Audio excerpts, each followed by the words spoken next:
One of my viewers sent me this Xbox because they tried to fix it, but made it worse. How much worse? Let's find out. Thank you, James, for sending this in. Let's see what we've got here. Okay, so we've got the Xbox. What do we got here? We've got one of the boards here.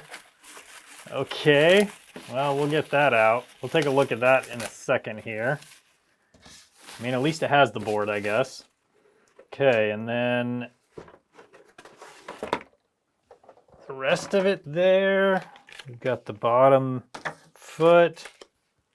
Replacement HDMI port. Cool. And here we've got a bag of parts. That's always fun. And that looks to be everything. Okay, we got the bag of parts. We have the main board, one of the main boards. Let's take a look and see what else we have inside here. Got the fan that looks to be a little dirty, but hopefully working.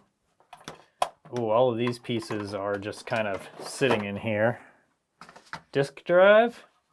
Okay, let's take all this out as one piece. The case.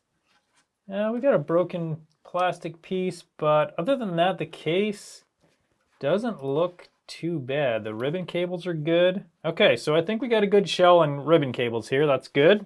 Now let's have a look here. We need to make sure that the power supply is good and the board underneath it is good. And we have one screw holding all this together. Let's get that out and then we can take a look at this board. All right, and power supply. Looks good from the outside anyway. And with those screws out, we can get all these pieces off. They're all looking good so far. And yeah, this board also looks good. So we need to see what all needs to be fixed on this main board. This connector is totally mangled. We got a missing HDMI port. Got to make sure there's an SSD in here, so let's do that. And yep, totally an SSD in there. Okay, good. So HDMI port, power supply connector, and then I just remembered he mentioned something about this connector, the Nexus connector that goes to the power button. That also needs to be replaced. So we got our work cut out for us. Let's get these repairs done. All right, here we are under the microscope. This is the HDMI port area, and we're in luck. I finally have an HDMI repair that doesn't include repairing ripped pads. That's nice. Also, this component was missing, but I did already replace that. This, though, is a big problem. So you can see this power supply connector is just totally melted. So we're just going to replace that whole connector. And then, of course, we have this guy, which is called the Nexus connector. So let's get the HDMI port done first. And then we'll do the power port, and then we'll do the Nexus connector. So in order to replace this HDMI port, I'm gonna heat it from the bottom using my hot air soldering station until the solder in these mounting holes is melted. I'll slip the port up through the bottom and then let it cool, and then we'll make sure everything is connected on the other side. There's 19 small pins on the HDMI port, and those need to connect to the corresponding pads on the other side of the board. So this is the full story on this Xbox Series X. James reached out via email and said, I have an Xbox Series X that I tried to replace the HDMI port on. I bought a new port and removed the old one successfully, I think. At least it seems so. But before I tried to install the new one, I noticed I melted the brown plastic motherboard connector adjacent to the HDMI port. Now, if you do this job just right, you can solder all of these pins down at the same time. You can see that for me, these pins are loose, so I need to solder all of the pins down. These ports and this board takes a ton of heat, so if you don't get enough heat on, it won't solder those down quite all the way. So I'm gonna resolder all of those, and then we'll come back and take a look at it. Apparently, James got frustrated with this whole repair process, and he said in his email that I just gather up the parts and put them in a box. I did not reassemble it, but the parts are all there, including the new HDMI port. I bought a new digital Xbox Series X to replace it. All right, now that's what I'm talking about. Those are all soldered on nice and solidly. Now we can move on to the power supply connector. I have no idea what Steve is working on today. Maybe I would have a better idea if I was watching him more closely. Before we jump back into today's repair, I have something I think you might appreciate, especially if you're into protecting your gear, your workspace, or even your home. Big thanks to Reolink for sponsoring this video and sending over their brand new Alta series camera. This thing is an absolute game changer. Battery powered, totally wireless, and packed with smart tech. What really caught my attention is its industry first smart pre-recording feature. Unlike most cameras that only start recording after first detecting motion, this one captures action before anything even happens. Up to 10 seconds before, actually. That means no more missed footage of that sketchy delivery or someone snooping around your workshop. And with the included 6-watt solar panel, it stays fully powered with just an hour of sunlight a day. Literally set it and forget it. But if for some reason you're not getting that sun, the massive 20,000 milliamp battery provides 540 days of power on a single charge, even without solar assistance. It would allow you to continuously record for up to 14 days when fully charged. Plus, you get Color X night vision, which gives you full color video in low light without the harsh glare of typical infrared cameras. It's like night turned into day. Great if you're wanting to keep an eye on license plates or other small details after hours. And it's all controlled right from your phone on the Reolink app. Super clean interface, easy to check footage or even live stream what's happening while you're away. With built-in two-way audio, I can speak directly to anyone on the other end using the Reolink app. I think I might use this footage during the part where I'm talking about keeping an eye on sketchy people lurking around your property. If you're looking for rock-solid security with zero guesswork, the Altus is definitely worth a look. Check out the link below to grab yours now. And use the hashtags Reolink and Reolink Altus to share how you're using it. Now, if only I set up a Reolink camera in Steve's recording studio, I'd be able to keep up to date on his next projects before they release. Or I could respect his privacy and just get back to finishing this video. Okay, so there are a number of ways we can get this connector off. We could heat it from the bottom side and until this solder melts and then pull it off.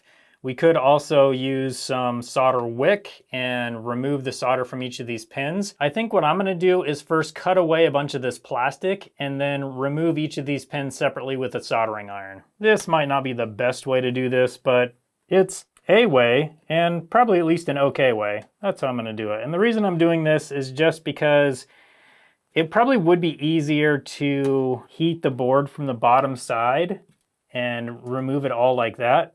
The thing that I don't like about that is that requires a lot of heat. These boards are really thick and they just take a lot of heat to do anything like that. And so I don't really want to stress the board out that much doing this.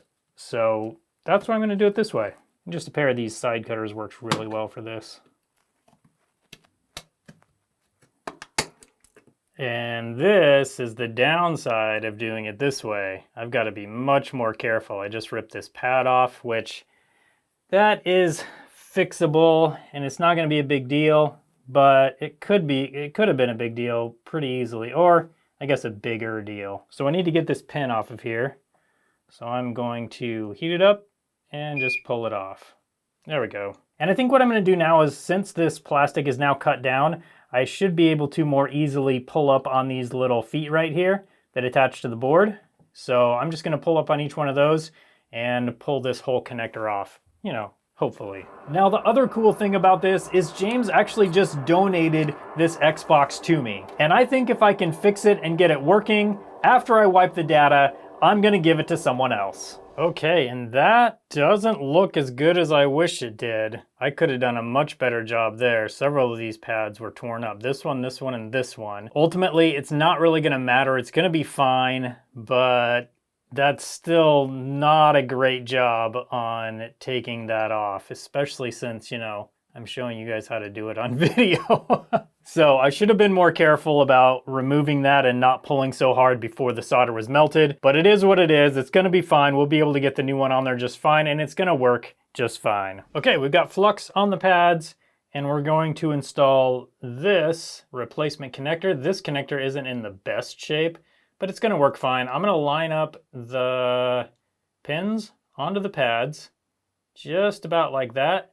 And then I'm going to come in with my soldering iron and touch a couple of the pins, and that'll kind of lock it in place. And then we can do the rest of the soldering work. Okay, and now the power connector is done. Now we need to remove this Nexus connector so we can install the good one. I'm gonna use my tweezers on the bottom side and put just a tiny bit of pressure on this. If you put too much pressure, it will rip pads. We've already done enough of that today. What I like to do with these is wiggle back and forth just a little bit. Not enough to knock any components off the board, but just enough to get the solder to kind of, it helps the solder melt and it'll help this connector fully release. So, oh, there we go, just like that. And you can see that this little guy moved just a little bit. That's not a problem. It'll either move back when we're soldering or even if it's there, that's fine. So next, we need to flux it up. So here we go. Put a little flux on all the pads. And again, flux just helps the solder flow. Come on, there we go. Just put it on everything here. Okay, looks good. Now I'll come in and do kind of a rough placement for the new connector. Now I'm going to come in with a soldering iron and solder on probably this pin over here and this one right here. Those are mounting pins. So let's do that first, and then we'll get all the smaller pins soldered on.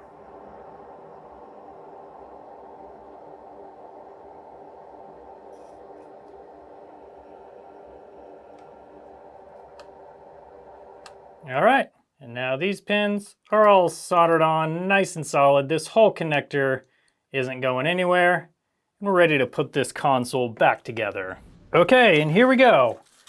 We're gonna start with the heatsink fins that are pretty dirty. It doesn't necessarily look that dirty, but all it takes is a little bit of this dust and debris getting on here to start blocking the airflow, and then more dust and debris also collects there. So we got to make sure this is really nice and clean. Okay, you have to say it this time. And now it's time for... Say it. There we go. Now we can install the board just like that. Now let's see if we have a clamp in this bag of screws. He said all the parts were here. I guess we'll find out as we go. Clamp screws. 1, 2, 3.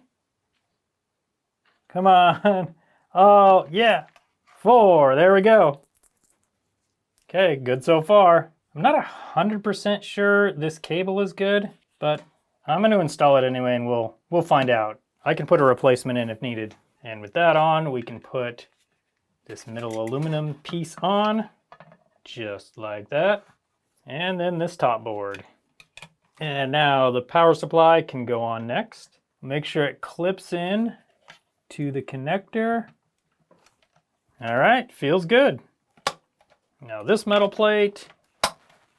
And so far we actually do have all of the screws we need. So I never know when someone's like, yeah, I put in all the screws, whether they'll actually be there or not. But so far, everything's been here. So looking at this fan, I see a major problem. We've got a break right here, a break right here, and a break right here. So the only leg that's holding this fan on is this one over here. I could replace this, but I think this is probably salvageable. What I'm gonna do is use some CA glue here, here, and here, and a little bit of accelerator, and we'll get this fan working just like it's new again, hopefully. All right, so we got some here. I'm gonna use quite a bit just to make sure we get a really good bond. There we go. Now some accelerator. Wait a little bit, and then we'll wipe that off, and it should be ready to go. Okay, after about 5 minutes, that is fully hardened.